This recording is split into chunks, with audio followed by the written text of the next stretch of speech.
85% bisa kita lihat bahwa saudara kita dalam keadaan sakratul maut. Yang pertama, dia dalam posisi tidur, dagu lebih tinggi daripada keningnya. Yang kedua, lidahnya sudah mulai masuk ke dalam.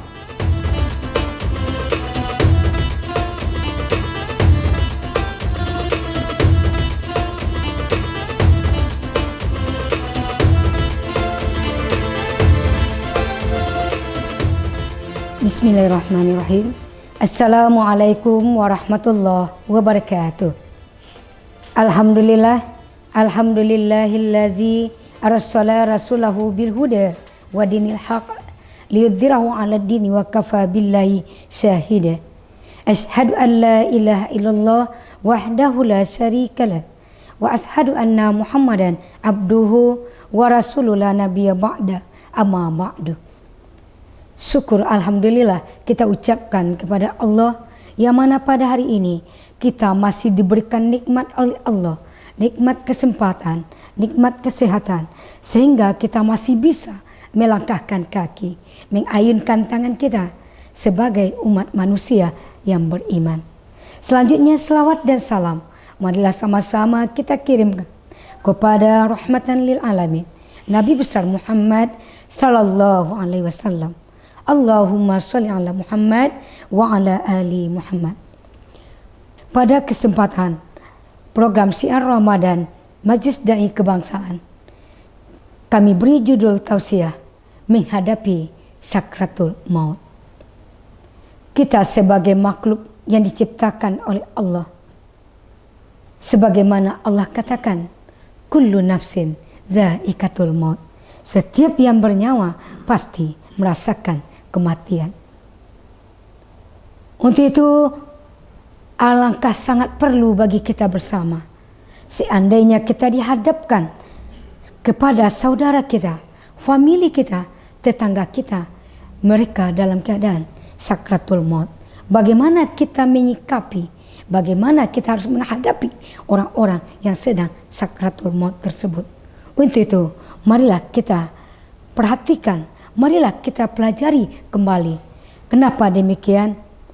Di dalam hidup bermasyarakat, kadang-kadang saudaranya dalam keadaan sakratul maut, tapi keluarganya tidak paham dan tidak mengerti bahwa keluarganya dalam berperang dalam sakratul maut tersebut. Untuk itu pada hari ini, para pemirsa yang berbahagia, marilah kita sama-sama memperhatikan, sama-sama menyikapi.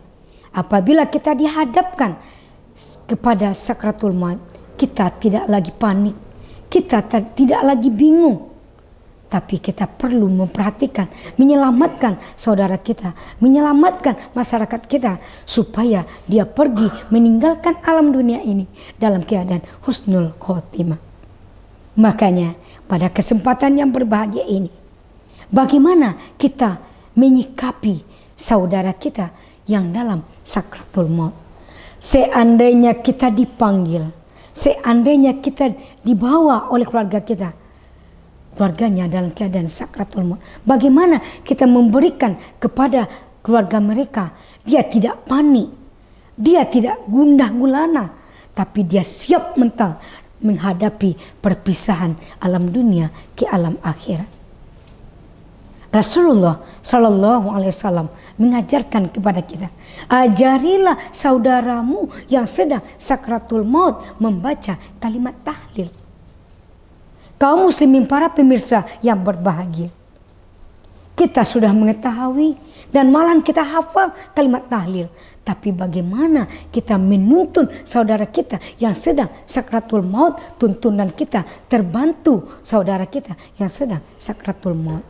Yang pertama, apabila kita dihadapkan kepada keluarga kita, dihadapkan kepada masyarakat kita yang sedang sakratul maut, kita perhatikan apakah orang yang sedang sakratul maut tersebut dia menuntun dirinya sendiri atau dia diam beribu bahasa. Kita contohkan para pemirsa, di masyarakat, di rumah orang, di rumah sakit, kadang saudaranya, orang tuanya berperang, tapi anaknya tidak paham, Maka anaknya hanya menangis dan menangis, bukan membantu orang tuanya, bukan membantu saudaranya dalam keadaan sakratul maut ini. Bagaimana contohnya para pemirsa? Seperti ini saudara kita di dalam berperang. Kata beliau, Allah, Allah, Allah. Apa yang dia lafazkan? Kalimat Allah.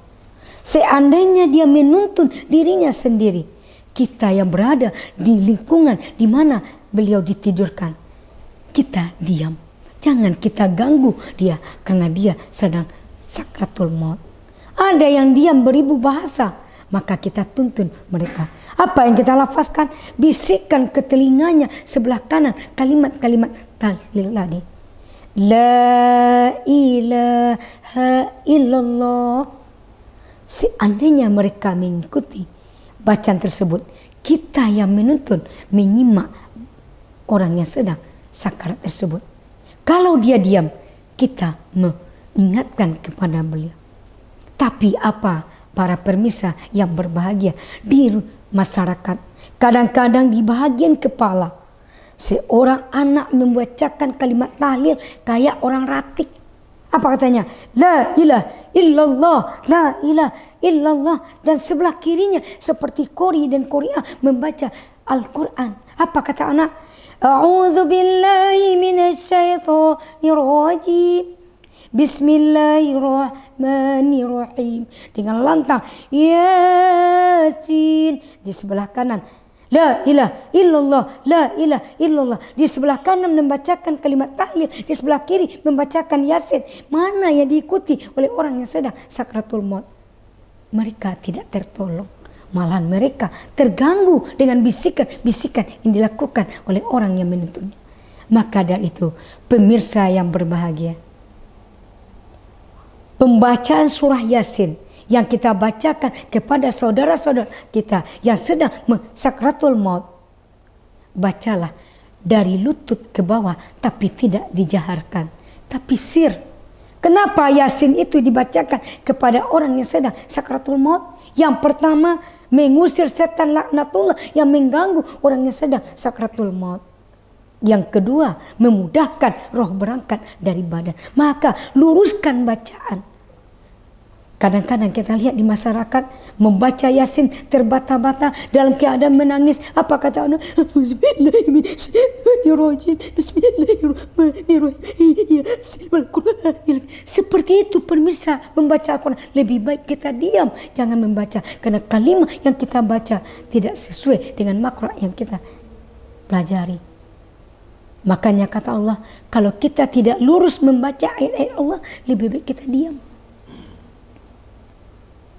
Ini kita saksikan di masyarakat, tidak semua saudara kita, tidak semua umat muslim yang memahami seperti ini.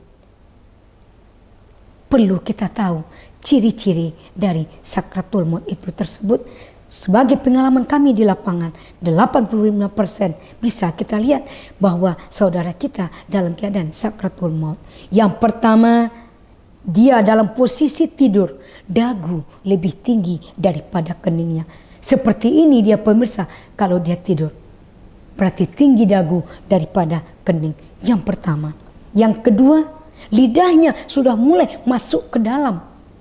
Dan yang ketiga, dia kita panggil tidak menjawab lagi. Dan kakinya posisi tidur. Kalau orang normal masih hidup, jari-jari berdiri. Tapi orang yang sedang sakarat, perlahan demi perlahan jari akan merunduk. Dan yang keempat, rambut kita pegang, rambut tidak berbunyi lagi. Maka disitulah ciri-ciri yang harus kita ketahui sewaktu kita berhadapan dengan orang-orang yang sedang sakratul maut.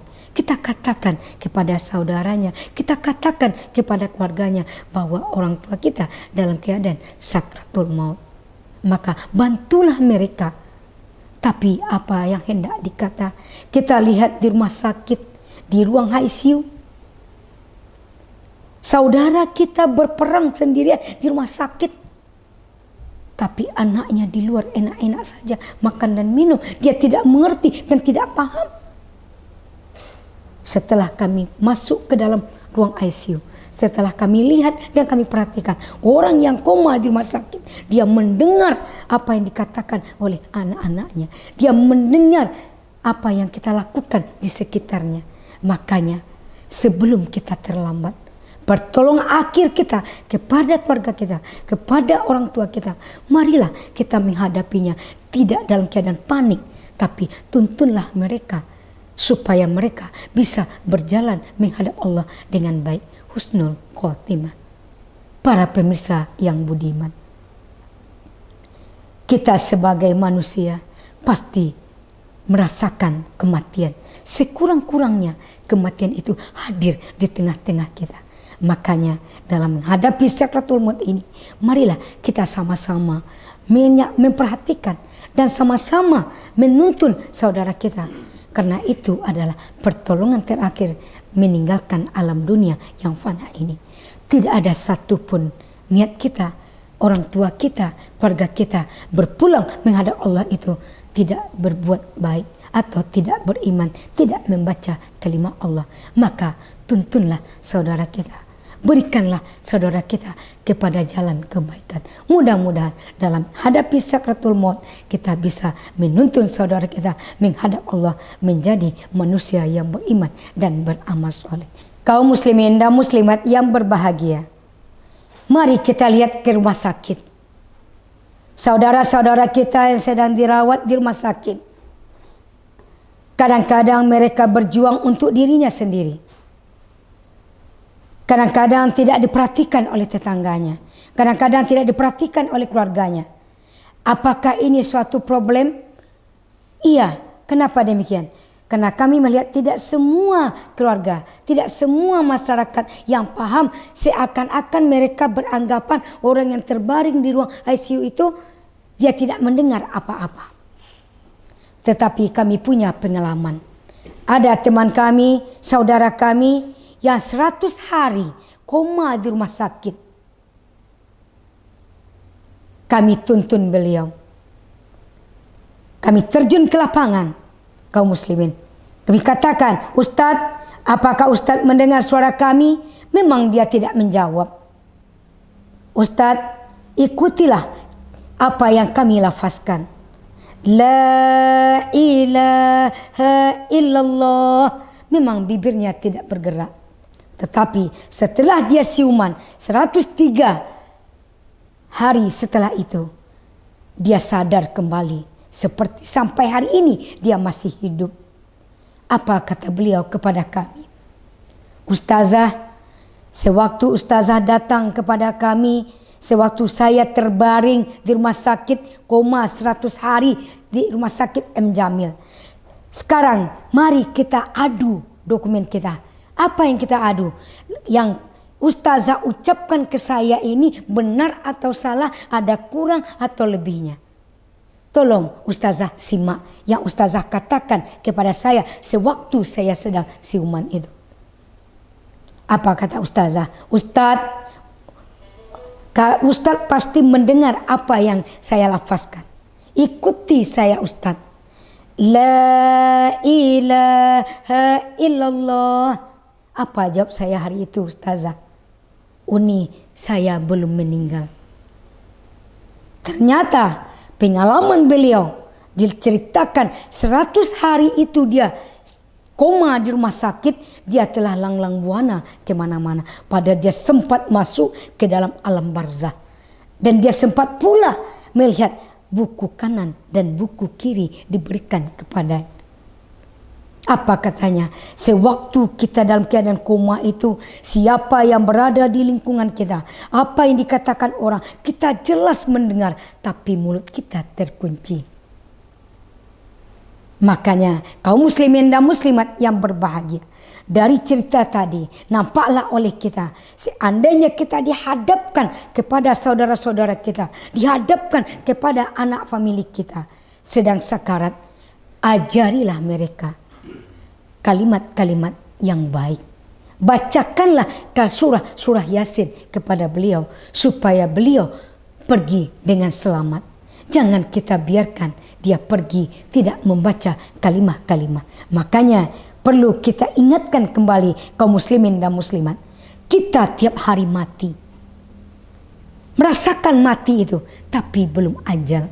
Sewaktu kita tidur, baik di siang hari, baik di malam hari, kita, jasad kita, roh telah berangkat dari jasad, tapi nanti dia kembali masuk ke dalam jasad kita. Makanya kita hidup, perlu kita perhatikan sekali sewaktu kita tidur. Doa akan tidur. Apa kata kita?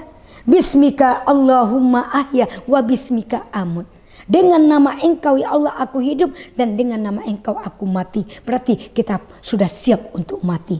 Maka di mana saja kita berada, kita di dalam kendaraan, kita di kantor, apabila kita istirahat, jangan lupa kita baca doa tidur. Kenapa demikian? Malaikat Israel itu datang, tidak diundang dan tidak dibisikkan kepada kita. Dia datang pada waktu-waktu tertentu. Sedetik tidak bisa kita kurangi, sedetik tidak bisa kita lebihkan. Maka dia datang dalam posisi apa saja sesuai dengan perintahkan oleh Allah Subhanahu wa ta'ala. Maka dari itu kaum muslimin dan muslimat yang berbahagia, jelaslah bagi kita sewaktu kita bangun, alhamdulillahillazi ahyana ba'dama amatana wa ilaihin nusur. Segala puji bagi Allah yang telah mematikan dan menghidupkan kita kembali. Berarti tiap hari kita mati, tapi belum ajal. Tapi kalau sudah ajal, akan diumumkan di masjid dan mushola di sekitar rumah kita telah berpulang ke rahmatullah saudara kita. Maka tahulah orang bahwa kita berpulang ke rahmatullah. Maka kaum muslimin dan muslimat yang berbahagia, alangkah baiknya, alangkah pentingnya apabila kita dihadapkan kepada saudara kita yang sedang sakratul maut, maka bimbinglah mereka. Jangan kita biarkan mereka berangkat sendirian. Karena satu-satunya yang kita idam-idamkan mati dalam keadaan husnul khotimah. Mudah-mudahan bermanfaat. Mudah-mudahan pengajian ini bermanfaat bagi kita ke depan apabila kita dihadapkan kepada saudara kita yang sedang sakratul maut. Terima kasih atas segala perhatian. Mohon maaf atas segala kesalahan dan kekurangan. Wabillahi taufiq wal hidayah. Wassalamualaikum warahmatullahi wabarakatuh.